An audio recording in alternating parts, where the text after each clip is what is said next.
Halo, selamat pagi saudara. Anda menyaksikan Live Tribun News edisi Selasa 29 Agustus 2023. Sejumlah informasi terkini telah kami rangkum untuk mengawali aktivitas Anda. Bersama saya Rizka Khairina, inilah Live Tribun News selengkapnya. Imam Mashkur, pemuda Aceh yang berusia 25 tahun diduga menjadi korban penganiayaan hingga tewas oleh oknum Pas Pamres. Ia diculik sejak tanggal 12 Agustus 2023 dan dikabarkan tewas pada tanggal 24 Agustus 2023 lalu. Sebelum tewas, Imam sempat mengunggah sebuah video yang seolah menjadi firasat kepergiannya. Dilansir dari seraminews.com, Imam baru sekira setahun merantau ke Jakarta. Hal ini terlihat dalam sebuah video yang diunggah di akun TikTok pribadinya @imamashkur548 pada April 2022 silam.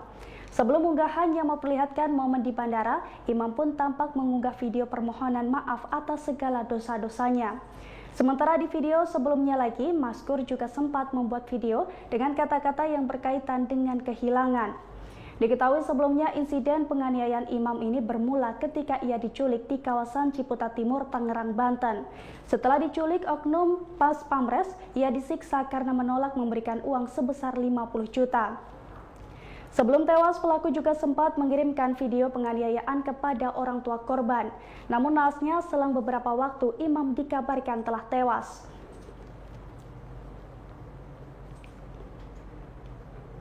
Pemuda Aceh yang bernama Imam Mashkur diculik dan dianiaya hingga tewas oleh oknum Pas Pamres.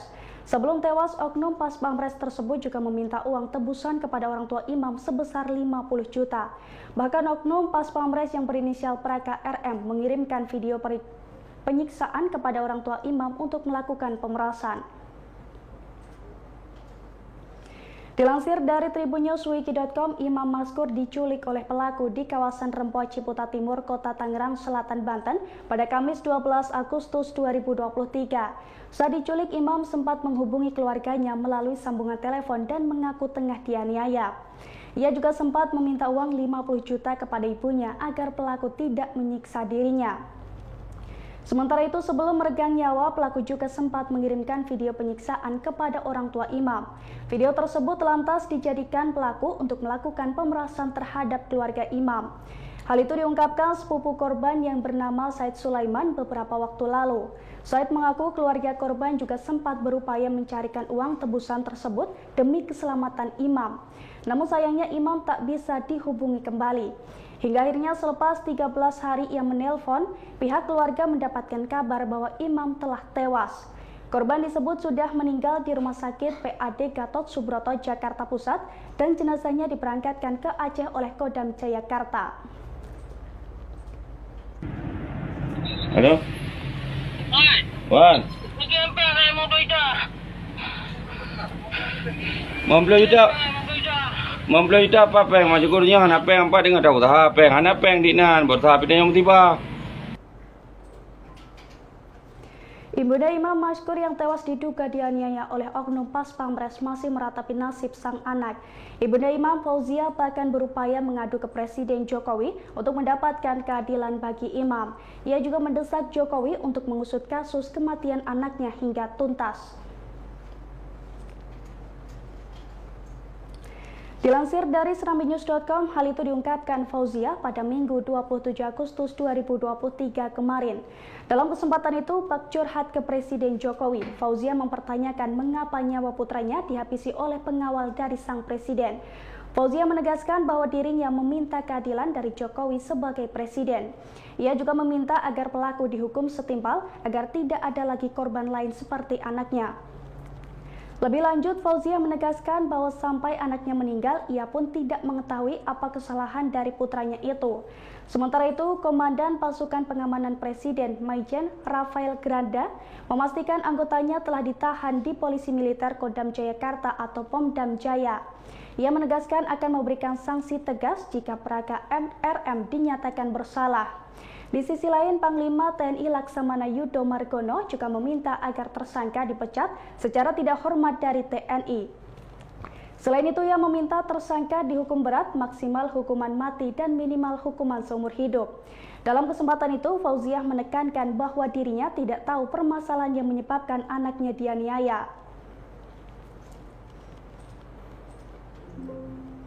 Sebelum putranya tewas di tangan oknum Pas Pamres, Ibunda Imam Maskur, Fauziah, rupanya sempat berbicara dengan pelaku.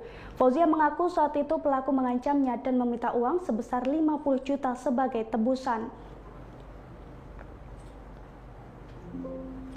Peristiwa tersebut terjadi saat Imam menelponnya, tepatnya pada tanggal 12 Agustus 2023. Ketika itu, Fauziah diminta mengirimkan uang sebesar 50 juta untuk membayar tebusan.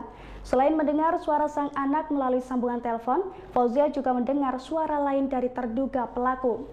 Pelaku menurut Fauziah juga melontarkan kalimat bernada ancaman, yakni apabila uang itu tidak dikirimkan, maka Imam akan dibunuh dan jasadnya dibuang ke sungai. Mendapat ancaman itu, ia dan keluarga lantas berupaya untuk mencarikan uang tersebut. Namun karena mengalami kesulitan ekonomi, tidak mudah bagi Fauziah mendapatkan uang 50 juta. Hingga akhirnya pada tanggal 24 Agustus 2023, pihak keluarga menerima informasi bahwa Imam telah meninggal dunia.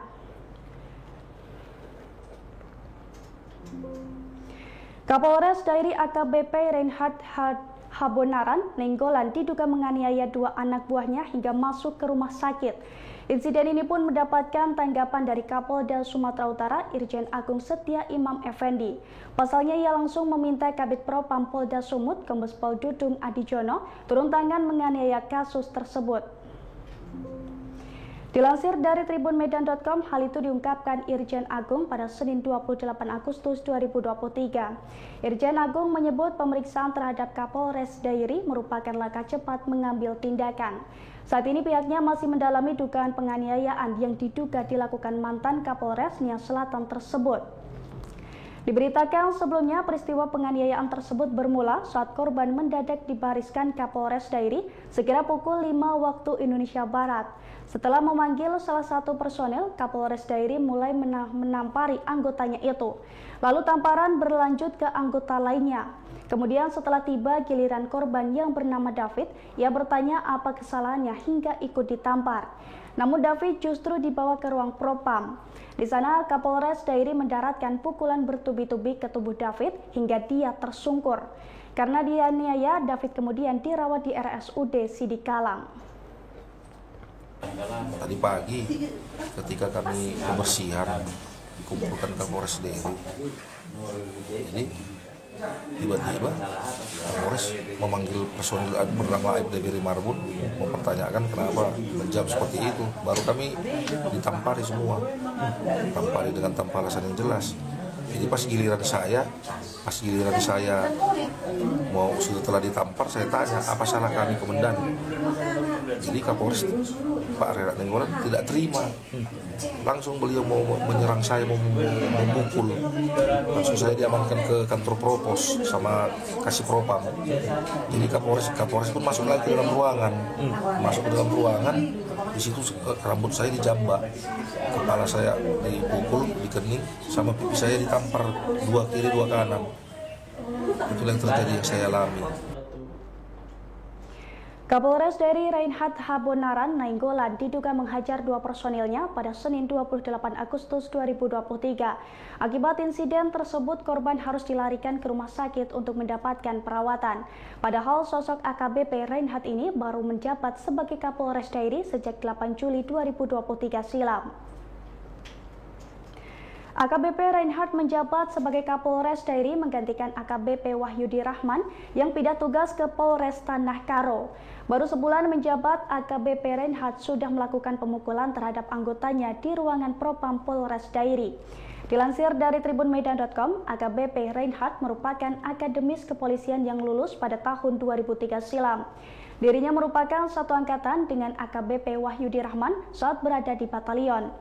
Sebelum tugas di Dairi, AKBP Reinhard sempat bertugas di Polres Nias Selatan. Selama masa tugasnya di Polres Nias Selatan, AKBP Reinhard sempat menjadi sorotan publik atas putusannya yang menjadi penjamin Erlina Zebua, seorang janda beranak 5 yang ditahan di Kejari Misol. Saat itu Reinhard mengatakan pengajuan penangguhan ini agar Erlina Zebua dapat bebas dan merawat kelima anaknya. Tribuners, informasi tadi sekaligus menutup perjumpaan kita hari ini. Saya Rizka Khairina mewakili segenap kru yang bertugas pamit undur diri. Terima kasih dan sampai jumpa. Terima kasih sudah nonton. Jangan lupa like, subscribe, dan share ya.